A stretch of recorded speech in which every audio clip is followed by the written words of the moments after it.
नमस्कार। सद्गुरु माँ अमृतप्रिया जी और सद्गुरु स्वामी शैलेंद्र सरस्वती जी का हार्दिक स्वागत है। आज के इस महत्वपूर्ण साक्षात्कार में विषय है ध्यान की गहराइयाँ। हमारा प्रथम प्रश्न माँ से है। माँ, ओशो कहते हैं कि नास्तिक भी ध्यान कर सकता है। मेरा सवाल ये है कि धर्म और ईश्वर में विश्वास रखने वाले अपने ही इष्ट देव के प्रति ही ध्यान में मगन हो गए, तो नास्तिक किस पर ध्यान साधेगा? नास्तिक व्यक्ति भी आसानी से ध्यान कर सकता है। पतंजलि का एक सूत्र है जिसमें वे कहते हैं कि प्रिय के स्मरण से ध्यान की शुरुआत करो और ध्यान की गहराइयों में पहुंचोगे। तो प्रिय का स्मरण किसी व्यक्ति का स्मरण हो सकता है। नास्तिक को भी कुछ चीज प्यारी लगती है, किसी से प्रेम हो सकता है, किसी चेहरे को देखकर उसे अच्छा लग सकता है। तो जो चेहरा उसे अच्छा लगता है उसका स्मरण कर ले।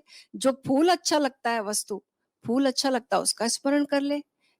जो भी उसे अच्छा लगता है उसके स्मरण से उसकी धारणा तो कर ही सकता है, और फिर वो ध्यान की शुरुआत हो जाएगी। क्योंकि प्रिय के स्मरण से आपके भीतर प्रसन्नता आएगी, आपका हृदय खुलेगा और आप आसानी से ध्यान के आंतरिक गहराइयों में जा सकते हैं। सिमिलरली भगवान शिव ने भी कहा है कि अपने प्रिय का नाम का उच्चारण करें। तो हो सकता है आपको अपना ही नाम प्रिय हो। नास्तिक को कोई नहीं प्यारा लगता। खुद से तो प्यार है, खुद को तो वो इगोइस्टिक इतना तो होता ही, तभी तो नास्तिक है। तो वो अपना नाम ही उच्चारण कर ले और उस उच्चारण करते करते पाएगा कि वो उस ध्वनि के सहारे ऐसे जगह पहुंच गया जहां ध्वनि शून्यता मिल गई उसे, और उस शून्यता में ध्यान घटित हो जाएगा। तो बहुत आसानी से, बल्कि मैं कहती हूँ कि जब कोई हमारे पास अवधारणा नहीं है और हम कोरी स्लेट लेकर आए हैं, तो बहुत आसानी से जब जब कोई संगीत सीखने आता है और वो कहीं भी नहीं सीखा, बिल्कुल बिगनिंग से बिगनर है, तो सिखाने में बड़ा आसान होता है। तो इसलिए जब कोई धारणा नहीं है, कोरी स्लेट है, उनको ध्यान में जाना बहुत आसान है। नास्तिक भी एक धारणा है, तो इसलिए चलो नास्तिक के लिए भी एक ध्यान है। भगवान शिव ने दिया, भगवान पतंजलि ने दिया, और ओशो तो कहते ही हैं कि इतनी इतनी क्षमता होनी चाहिए कि संदेह तो ठीक से करो, तभी तो श्रद्धा आएगी। संदेह की बिल्कुल टोटलिटी तक जाओ, गहराई तक जाओ, तभी आप श्रद्धा करने के अधिकारी होगे। एक गीत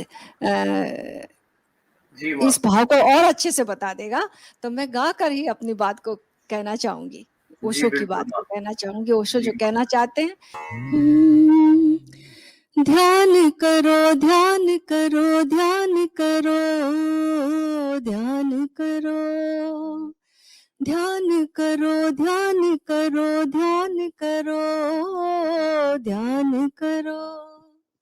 जीवन में बड़ा मजा आएगा, जीवन में बड़ा मजा आएगा, जीने का ढंग बदल जाएगा, जीने का ढंग बदल जाएगा।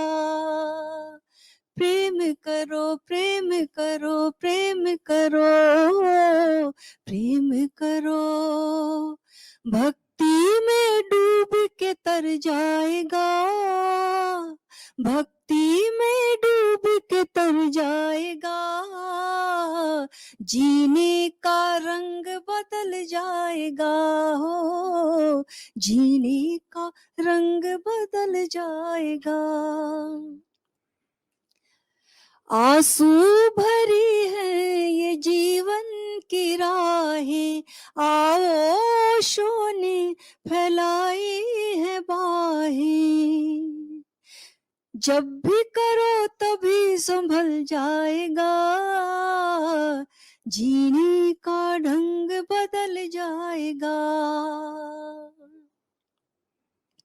जब तक है जीवन खुशियां मनाओ, उत्सव में नाचो, गम में भी गाओ।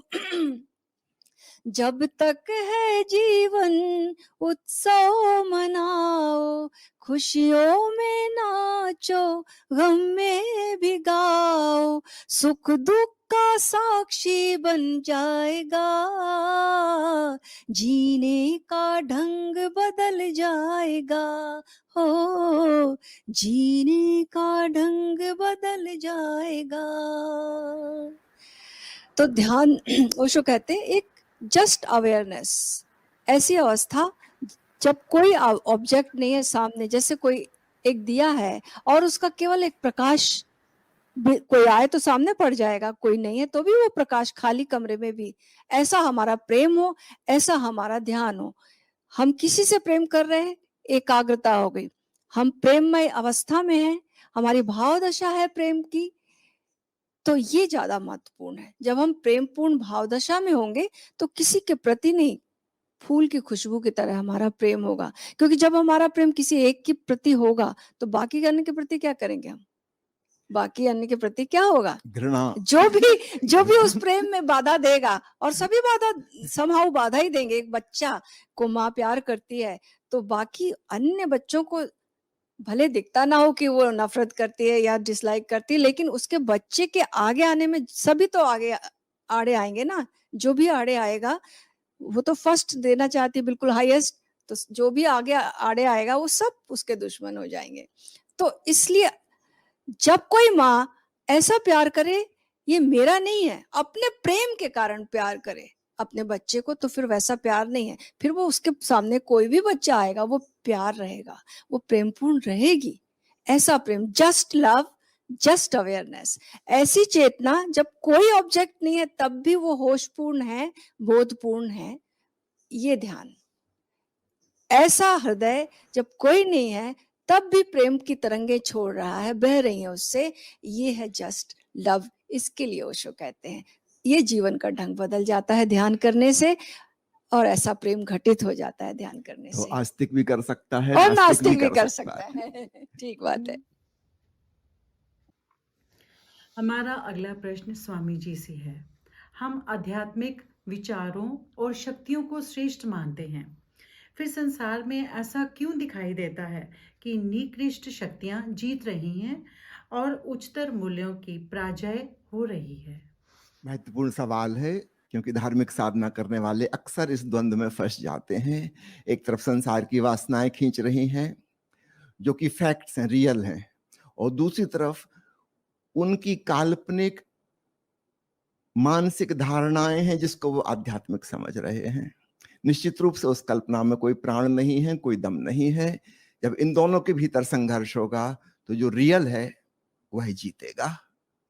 इसलिए अक्सर देखने मिलता है प्रेम की बात और घृणा का जहां मौका आया तो प्रेम की बात गायब हो जाती है, घृणा प्रकट हो जाती है। भाईचारा, एक दूसरे को समझाने वाले लोग मारकाट पर उतर आते हैं।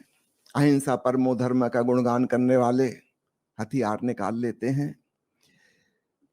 शांति की शिक्षा देने वाले बड़े अशांत होते देखे जाते हैं। इसका मतलब अशांति असली थी, शांति नकली थी, सिर्फ बातचीत थी, उसमें कुछ रियलिटी नहीं थी। ये ऐसे हुआ कि एक आदमी रात को सोया है और वो सपना देख रहा है कि सूर्योदय हो रहा है और बड़ी रोशनी हो गई, सुंदर प्रभात, लेकिन जब आंख खुलती है तो वह पाता है अंधेरा ही अंधेरा है। अब हम क्या कहेंगे, सूरज हार गया अंधेरे से? जी नहीं, सूरज कैसे हारेगा अंधेरे से? वो जिसको सूरज समझ रहा था वो सूरज था ही नहीं, वह एक सपना था। तो जब भी कभी ऐसा लगे कि हमारी उत्कृष्ट श्रेष्ठ आध्यात्मिक धारणा निकृष्ट सांसारिक वासना के सम्मुख हार गई, खूब अच्छे से समझ लेना वो श्रेष्ठ बातें केवल बातें थीं। हमने किताबों में पढ़ लिया था, कहीं प्रवचनों में सुन लिया था, वो हमारा अनुभव नहीं था। वह सूरज सचमुच का सूरज नहीं था, वरना सूरज के सामने अंधेरे की क्या औकात। लोग कहते हैं प्रेम की आकांक्षा है, प्रभु को पाने की आकांक्षा है, भक्ति की इच्छा है, और फिर काम वासना के आगे, कि धन की वासना के आगे, कि राजनीति के आगे हम देखते हैं वो हार गए। नहीं, ऐसा नहीं हुआ। जो ऑथेंटिक था, रियल था, राजनीति की कामना उनके भीतर रियल थी, मोक्ष पाने की कामना बस एक बातचीत थी, रियल नहीं थी। अगर सचमुच की मुमुक्षा हो क्या औकात है उसके संगे, उसके सम्मुख कोई राजनीति की कामना टिकेगी? सूरज की तो छोड़ो, छोटे से दीपक के आगे भी अंधेरा नहीं टिक सकता। लेकिन वह रियल होना चाहिए, वास्तविक होना चाहिए। कहीं ऐसा ना हो कि हम दीपक की पेंटिंग बना के बैठे हैं और सोच रहे हैं कि अंधेरा मिट जाएगा। पेंटिंग से अंधेरा नहीं मिटेगा। अक्सर हम जिन शास्त्रीय सिद्धांतों की बात करते हैं वो पेंटिंग के दीपक की भांति हैं। इसलिए आत्मिक वृत्तियां हारती हुई नजर आती हैं, सांसारिक वृत्तियां जीतती हुई नजर आती हैं। इसको खूब अच्छे से समझ लें। कल्पना हार रही है, यथार्थ जीत रहा है। ऐसी थोथी कल्पनाओं को ढोने की जरूरत क्या है? इससे एक व्यर्थ का अंतर संघर्ष हो रहा है, अंतर्द्वंद खड़ा हो रहा है और साधक परेशान हो रहा है। इससे तो बेहतर था जो रियल है उसके साथ खड़े हो। अगर सत्य की तरफ जाना है तो कम से कम हम फैक्ट से शुरू तो करें, एक दिन शायद ट्रुथ तक पहुंच भी जाएंगे। इसलिए ओशो का जोर इस बात पर है, व्यर्थ की फिलॉसफी में नहीं उलझो, जीवन को ऑथेंटिक होकर, प्रामाणिक होकर जियो और तब तुम पाओगे अपने जीवन के अनुभव से जो ध्यान की प्यास उत्पन्न होगी, उस अभिप्सा के आगे फिर संसार की कोई कामना नहीं टिक पाएगी। लेकिन वो अपने अनुभव से आनी चाहिए। वो सुनी सुनाई बात नहीं कि किसी ने हमें सिखा दिया, किसी ने हमको प्रलोभन दे दिया कि ये पुण्य कार्य करो, कि ध्यान करो, कि उपासना करो, कि वो ये वाली चीजें हार जाएंगी। सीखी सिखाई ये तो झूठी है, ये तो सपने का सूरज हो गया। इसलिए बातचीत पर नहीं, यथार्थ पर नजर रखो। तो ओशो नहीं कहते कि निगेटिव चीज पे जोर कि त्यागो, ये छोड़ो, वो करो। वे कहते हैं नहीं, तुम जहां हो उसको ठीक से जागरूक होकर भोग लो। उसके द्वारा जो मैच्योरिटी आएगी, परिपक्वता आएगी, वो होगी रियल, और फिर तुम्हारे भीतर कभी भी कोई द्वंद्व उत्पन्न नहीं होगा। माँ जी और स्वामी जी, ध्यान की गहराइयों की बारीकियों को समझाने के लिए बहुत बहुत धन्यवाद। सभी श्रोताओं का दिल से शुक्रिया। आप सभी से निवेदन है कि ध्यान समझने से नहीं, प्रयोग करने से होता है।